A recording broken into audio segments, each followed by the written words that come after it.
Basically, we're going to concentrate all our efforts and resources on getting this through its MOT, because whether I keep it or whether I sell it is irrelevant. Without that MOT, this has no value whatsoever. I plan on painting the cab. Where that white is, I plan on silvering that all up, matching it all up to the rest of the lorry. I may not necessarily repaint the side of the lorry. I don't like the silver, but I may not redo it. I have some paneling to do at the back. We've got wiring to do. We've got a lot of work. I reckon this job is going to take me through January, February, March. About April, May time is when I'm looking at putting it for its ticket. Once that has happened, I then go back onto the rat rod, where we'll get the wings sorted out, scuttle sorted out, and the windscreen sorted out, and that's all I plan to do on that. Once I've got that done, the lorry will get shifted on the road and the rat rod will come out, and it will go here, in this space here, where it isn't going to interfere with anybody. And then, and only then, can I start thinking about getting this new shed built. And once this new shed is built, the bikes can come out, which will take me through to about November, and we can then put the bikes in that, and then we can start work. And finally start work on that. But here's what I'm confused about. You see, I keep harping on about 1,000 subscribers, and you know, I've got a friend who's got a YouTube channel, travelling nerd, I think he calls himself, nomadic nerd, something like that. And as far as I'm aware, he has less subscribers than me, but he has been stating that he's got Patreons. How did he do that? I need to find out. I would like to run a Patreon. That will help the channel massively. It'll also help some of you as well, because that means I've got to work doubly hard, which means you'll get more content. Some of you can't get enough of what I do. A lot, I'd say, if all you lot that watch that aren't subscribed actually did subscribe, that would bring my subscription up to about 900. And I ain't joking. It's mad. Yeah, Friday I've got the fly eye wrap coming. And I've also got a switch panel that I want to put in the front cab. I may very well start looking at wiring up all those extra lights properly, going through the electronics. I've got a lovely tool coming for Christmas Day, that Milwaukee gun, but the wife, oh God, none of you can appreciate this, maybe you can, I don't know. I love gadgets, I'm a guy for tools, that's just who I am. She won't let me have that tool, and it's torture, absolute torture, because I know the job. I know it's going to do the job. I've watched that guy, Grease Monkey Garage in America. I've watched him for the last 3 years, and he works on Greyhound buses, and my God, the tools he uses, and he's got one of them tools, the older version, and it wipes through everything. Nothing can hold it back, really. I think he had one nut once that he couldn't shift with it, and he had to use another tool for the job, which nearly sliced his arm up because it was Chinese and the handle broke, basically. So yeah, I'm really off track now. So tomorrow's Friday, and hopefully our mail will come. I will finish the lights off on the front of that lorry, and this is just going to be another boring, random, rubbish video. Apologies. And after that, we'll look at something a little bit more substantial. But I really do need to get on with that lorry. I need it out of the way.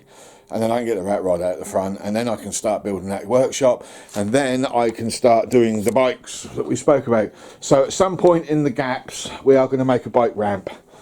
I think what we're going to have to do closer to summer, we'll have to get some bike covers, and we'll have to ship those two out somewhere, so they're not in here, and we can then move that somewhere like back over there, and we might have enough room there to put the bike thing down once I built it. I may even make a start on extending this out, because that would help.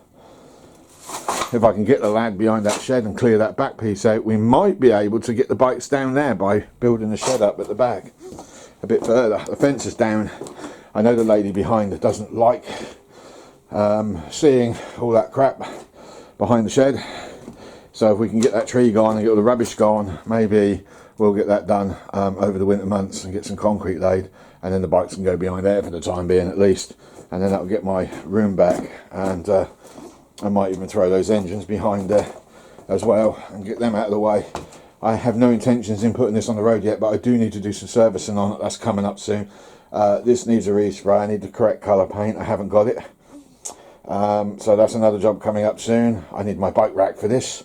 So we've got all this stuff coming for the lorry, and we're doing some work on that next year.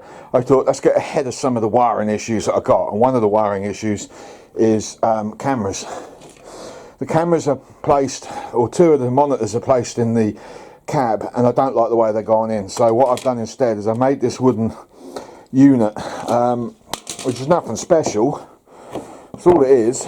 And we've got these carriers, so we're going to put a load of them in like that. We're going to cover this in padding and PVC, which I've got a little left over from the bike build, and we're going to screw these all in, drill some holes where the wires go, obviously, and see where it goes, really. But that's a bit.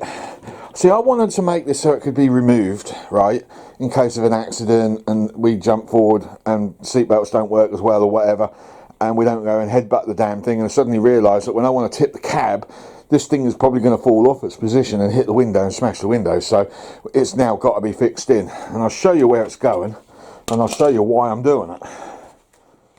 Oh, it's cold, this leather. Right, what we've actually got going on is we've got the cameras here, or the monitors, and they're really rubbish where I've got it, and I don't like it. The downside is this little box thing we've got going on is going to go here, but it does take away a bit of my windscreen view, which I'm worried about. That's my vision through that window. You might not think that that's a lot to worry about, but it is when you're driving along and a motorcyclist gets in front of you, because over here I've got a little bit more of a blind spot than I really wanted. My seats are a little higher up than the standard seats because I'm struggling with the reaching of the pedals a bit, and I can't lower the seats down. I've got a little bit more extra height, so by putting this on where I could actually do this means I can now see down there. But that's the problem, you see.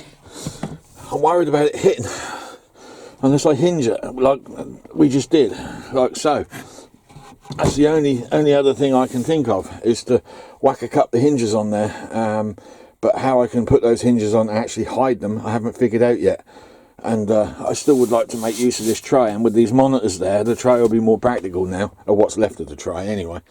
So that's the plan. 3 monitors in there, which makes the dash a bit more tidier, because the way I've mounted them is terrible. I'm really not happy with that one little bit.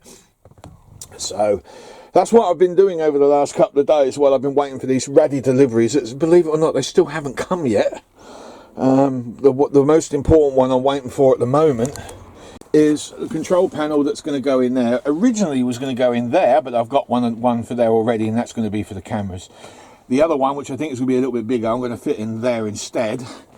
We're putting our stereo system, which we've got, is going to go up there, so we don't need to worry about pods and boxes for that. But the other thing we're waiting for is the fly eye for these. I want to get them all covered, and what we'll do is we'll pull them off and we'll solder them all up in the fashion that we were going to do, and then we'll start wiring these lights. We've got those 2 there, those 2 there, we've got those 4 there, which will be slightly hidden. I mean, I'm going to keep those as bright as they are. I might fly eye these just so they match the spots. But that's the other thing, you see, electrical wise, is I need to rearrange the lighting that I've already got, because I've got those directly wired up to an individual switch, but those are on when the lights come on and they're just too bright. Too bright. They need to be on when the high beam is on. So I've got to alter all of that on the switch system that we've got so far. So yeah, that's where we're at. Holding plate, well, I've chiseled out some areas there for the hinges to go on. I mean, that's how we're going to do that, and then we'll tack weld through the holes there and there, and then this metal plate, that's the one that's going to get attached to the dash. That is an exact fit to that, as you can see, which means I can flip it forward at least. So if I want to see over, which is what this is all about, I can flip it forward and I can see over. I've got to stitch these corners up next, over there. I've got to cut a piece of alley to put a plate over the back because I haven't got any more material left. I was going to make something to go over the top, like a visor originally with that last bit of alley, but looks like I'm going to have to do something else instead, because this was actually more trickier to deal with than I anticipated. Now once I've stitched this all up, I'll go over it with some white spirit to clean off all this nasty glue. The plate is back on underneath, that's just waiting to be glued in, and numbnuts here, as in me being the Mr. not so efficient but trying to be, I've gone and thrown one of these damn cases away. So that's why I haven't cut the centre out yet. I'll tell you, I am unbelievable sometimes. Goddamn genius. Not. I've just gone back in the van to have another search. Just one final look for the cover that I threw away. That I actually didn't throw away because it's on here already. Because the brand new one, because I bought a third camera set, that I never opened. And I never removed the plastic, so it's there. Although it's a bit steamed up, I don't even know if it's going to work because it's so damp in that truck. So yeah, that's where we're going with this. There you go. Right, I need to cut that, glue that, move on. Right, I've just got to stitch the corners up now, and then I can go over it with some white spirit and just clean up all the mess. And then tomorrow, although I do need to stick a bit down there, but guess what? We run out of glue, so I don't know if I can now. I might just cut a bit of alley out and screw that down instead. No rips, luckily. I've just had enough of this whole truck, but you all know that, so I won't go on about it. Anyway, so it's done, and yeah, I could pick holes in this left, right and centre. The aluminium is terribly put on, not square properly, the stitching's all messed up, the glue hasn't quite stuck properly, the foam I wanted to get on here didn't go on, apart from managed to get some padding in there. The hinge piece is in, the aluminium down the bottom is hiding up some rubbish. It is what it is. It's for monitors and nothing more. I've got one over there to go in, the other two are already in the truck that way, so we'll put all three in. So we're going to go left monitor, right monitor, so that's for the left side of the vehicle, the right hand side of the vehicle. That one, which is going to go in the middle, is going to be for the reversing cameras. So I've got a little bit of rewiring to do because I've got two cameras on two separate monitors. I actually want them both on the center one, and I want the left top and left back, top right and right back, left and right of the monitors. And I think this is going to work out really well. So this is the first job, and the pain in the arse about it is the wiring that goes off those monitors goes direct to the cameras, and I haven't fitted them yet. Not only that, riveted, and I've had a double dose of glue, which is old black polyurethane sealant. I'm hoping that'll be enough to hold that on. I generally don't actually know. I've had to clamp it with tape so as we can get some compression on that glue at the front, because it's very back heavy, and well, about all we can do is wait for it to dry really, and tomorrow we'll get that trim out. If it's good enough to start moving around, we'll get that trim out at the back here, because we've got the wires to pull through and get right up to this end and plug in. So we've got some figuring out to do. The other screen is in the house waiting to go in, but I'm not going to put it in until I've actually got that glue dry and I'm satisfied it ain't going to budge. I did put a rivet in there, I drilled through, but to be honest with you, the rivet needed to go over an inch deep before I hit something really solid, and I'm not even sure what that was. So I didn't take a chance in drilling all the way through in case I hit an electrical panel or something a little bit more major, because I just don't know what's under there. I need to pull all the dash front out first to triple check, and I'm not going to do that unless this keeps falling off. This is the view from the cockpit. This is the view I got out that window. Well, I haven't exactly got a lot done today, unfortunately, but we've got the screens in. I pulled the back panel out. I just got to clean off some of the sticky back stuff from those previous items I took off. I would have got more done today, but wife has taken me shopping. No, I took her shopping, or she took me shopping. I don't know which way around it was. I drove there. I'm traumatised, I tell you. You women, you don't know nothing what it's like for a bloke to go shopping. It is absolutely horrendous. Up and all, down and all. A lovely day, but it keeps drizzling with rain every so often. A bit weird. It's cold as well, but not that cold. Anyway, look, change of plan a little bit. They're the main power for 2 of the monitors. I haven't got the 3rd monitor wired in yet. Those 2 wires there, they're the image wires for the cameras. One is left, one's going to be the right side, which is going to be the mirror ones. But we've got a little bit of a change of plan on this. A little bit of a swing around. Originally, I was going to put switches in down here to flick between cameras. So that is my reversing camera as you see it at the moment. And then I was going to flick a switch, and then that acts as the reverse brake. Sorry, the reversing light, which activates the wire that switches it over to the second camera that's connected up, because there's 2 cameras on each monitor. I don't need to do that because I can do that. It's more convenient here because I can just reach without having to lean, especially with that one over there. But what's the point? I don't need it. The only thing that could go wrong with this system is the switches inside the monitors might get a bit worn out. That's about the limit of it. I mean, that one I might, because I've got 4 switches going in here, that one might get wired up on one of the switches. The other 3 switches, because there's only standby on these monitors, that's all I've got for power wise. I've got no way of turning them off. These actually do drain the batteries on the lorry quite quickly, so I reckon 3 of them will be the power on and offs. 4th one will be for the middle one to switch between, so I don't have to keep doing that. That one I can easily reach. That one's a bit of a mare, as you can see. But yeah, I haven't got that 3rd one wired in yet. The wiring for that and the cameras are still there. I've actually got to get some boxes of some description, and I really don't know what at the moment. But what I was thinking of, if I can disguise them so they don't look like what they are, I'll show you briefly. 2 of them, if you can see it, because I can't see it on my monitor at the moment. But if I get 2 of those lights, I can strip out all the guts. They are cheap die cast frames. I've actually used one before on my trike to hide all the electronics.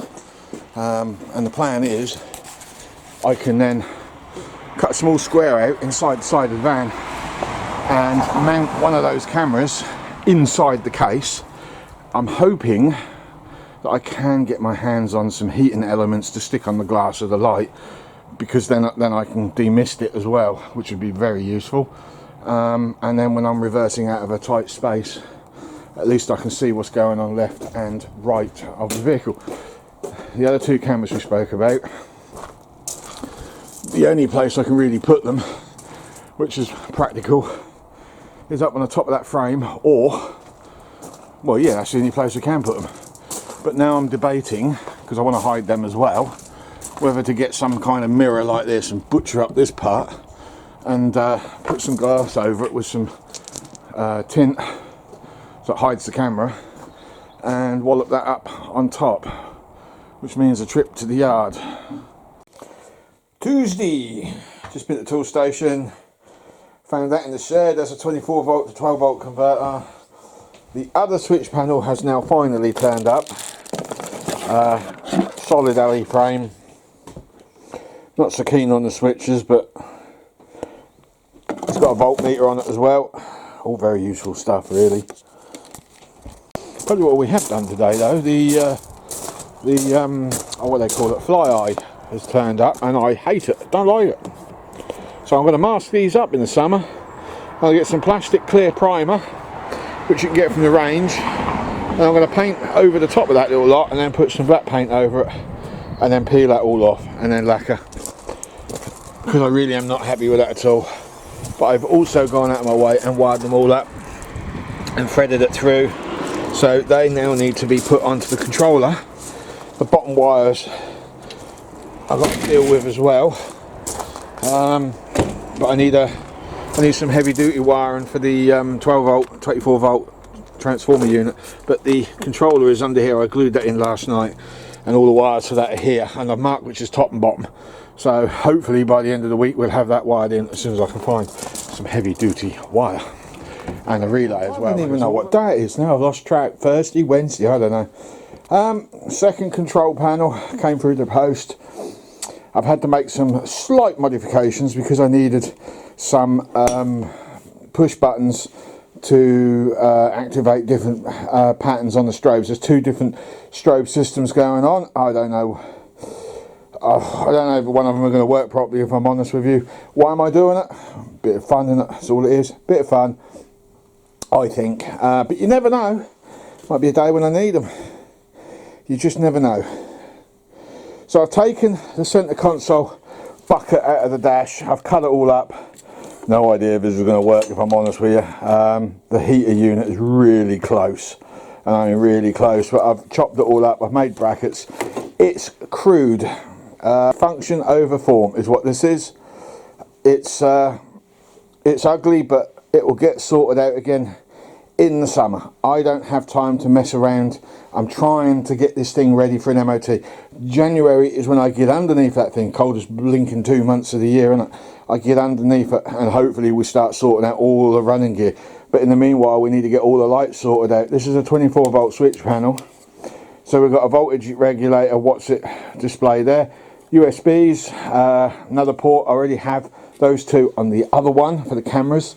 This one, however, I have already started to wire up, but I made a mistake and I can't rectify it now. It's not something that can be done because I've made it now and I don't want to pull it apart. But the white wires go down to the strobes, the two clear strobes, no, the two orange strobes, sorry, which have no controller whatsoever. The black wire goes into the controller for the white strobes, and the orange ones that run down the bonnet that you saw. This is the display for these two. They've got a little halo ring that lights up. I'm just debating what to do with that at the moment, whether to fit, because these are all 12 volt, these two switches. So I had to disconnect those from the system completely because I didn't want the 24 volts interfering. I'm not even sure I can do anything with those. Most of the stuff I'm buying is 12 volts, you see. So yeah, without gas bagging too much, there's all the wire. There's the panel, there's the switch box. It's got to be covered at some point in PVC when I get time. Now it's a question really of threading it all through and start wiring everything up. Before I do that, I want something to eat and a cup of coffee. Right, before we kick off properly this morning, yesterday I did put this all in. I've been out here about an hour now and I've been faffing around with this and realised that I had wired this all up wrong. The power lead down there started to flipping melt. Driving me nuts, this system. But we do have, although I can't show you at the moment, it's about the power's turned off. We do have those four flashing now, and we do have that one, but that has a dodgy plug at the bottom, which I genuinely don't know what to do about, because I glued it on. It's going to be a nightmare to get that off. Full of water as well. I think we need to replace this system. Keep those, but we need to buy another unit. Even these cheap things are full of water. Can't the Chinese make anything without cocking it up? So anyway, in the back of that, just got to trim off. This morning I put those in, so they're all wired now. Yeah, I'm getting there slowly. So I'm having a cup of coffee and then I'm going to come back out for the remainder of the day and sort the rest of it out really. It took a few hours, but we're there.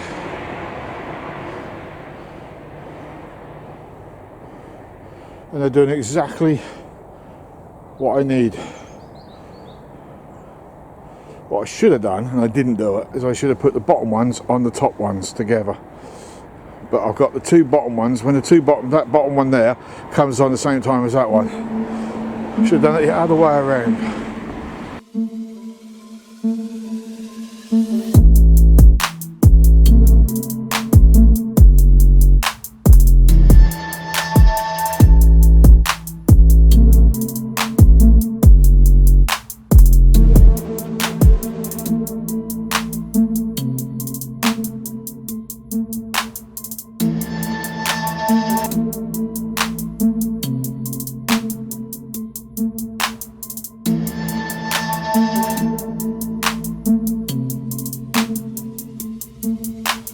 Okay, another day. I have no idea what day it is.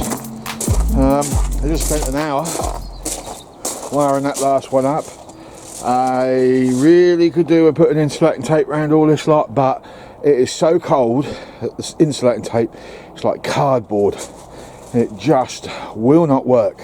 I do have some proper wiring loom wrap in the shed actually, but again it's more of a hot weather thing, so I will pick this up again to tidy everything up closer to the summer, or at least when the weather's warmer anyway. At the moment it's about -2 I think. Looking at the state of my car, it is cold. Not as cold as it is in some other parts of the world obviously, but it's cold enough to stop me from being able to do certain things. So there's those two. I'll do a nighttime demo on them. So that's the lights wired up finally. It only took me 3 days to do this entire job. 3 days. I'm pooped. Right. They're now on switches, as you can see. And ignition. So ignition off, everything goes off, which I'm quite chuffed about. Ignition on, everything on. Okay, what's going on there? Right, them you've already seen. Them don't work. Hang on. Why is that not doing I've got to remember 24 volt power unit has got to go on first. Right, those two smaller ones, I do have some more of them, but they're not synced and they still work with the ignition switch off. So one runs a little bit quicker than the other one. There's something in the circuitry that's not quite right, but they are Chinese. I know we all sit there and blame Chinese stuff as being rubbish, but it truly is rubbish. There's no getting away from it. So there you go, guys and girls. I am bloody finished.